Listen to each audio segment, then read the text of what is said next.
L'objet de cette rencontre,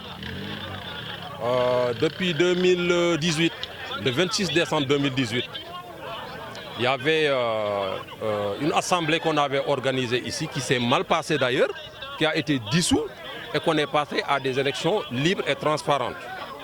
Ces élections libres et transparentes nous ont menés vraiment à un bon statut.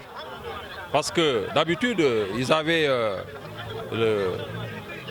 la rhétorique de dire que les chauffeurs sont dans l'informel. Nous, on n'a jamais été dans l'informel. Quelqu'un qui a son permis de conduire de transport en commun a fait un examen pour obtenir son diplôme. Donc, secondo, ce que je voudrais aussi faire, j'ai dit, la période du 26 décembre 2018 à la période du 28 juillet dont l'élection s'est déroulée, 2019, il y avait une gestion intérimaire. J'ai écrit même, monsieur le président Karambagou Diaby, une correspondance pour lui dire qu'il nous fasse un compte-rendu le plus rapidement possible. Parce qu'une période intérimaire, donc ce n'est pas une période qui est légitime par rapport à son mandat. Le mandat légitime a commencé à partir du mois de juillet, le 28 juillet. Alors, le deuxième point, je lui ai fait savoir qu'on voudrait savoir la gestion des ressources financières et des ressources logistiques. Parce que la période du 26 décembre, ce n'était pas un compte-rendu qui était fiable et digne de son nom. On avait des biens logistiques, mais ces biens logistiques, ils n'ont pas fait fi de ça. On voudrait savoir comment ça s'est passé. Les véhicules de la gare routière du regroupement des transporteurs de chauffeurs de Bignona sont aboutis à quoi?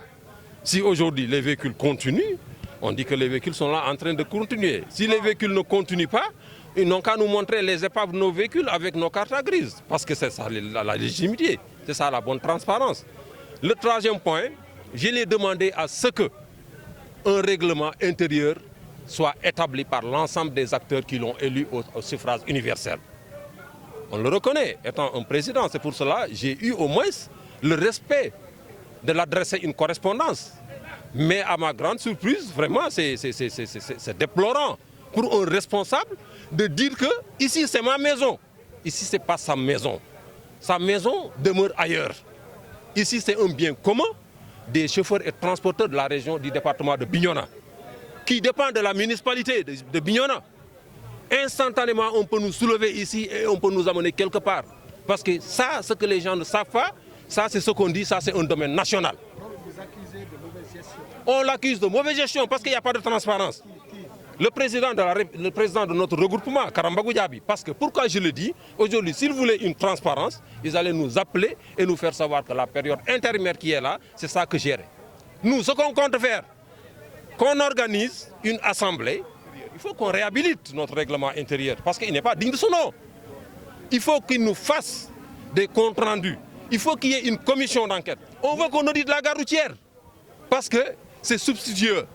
Il n'y a que des soupçons.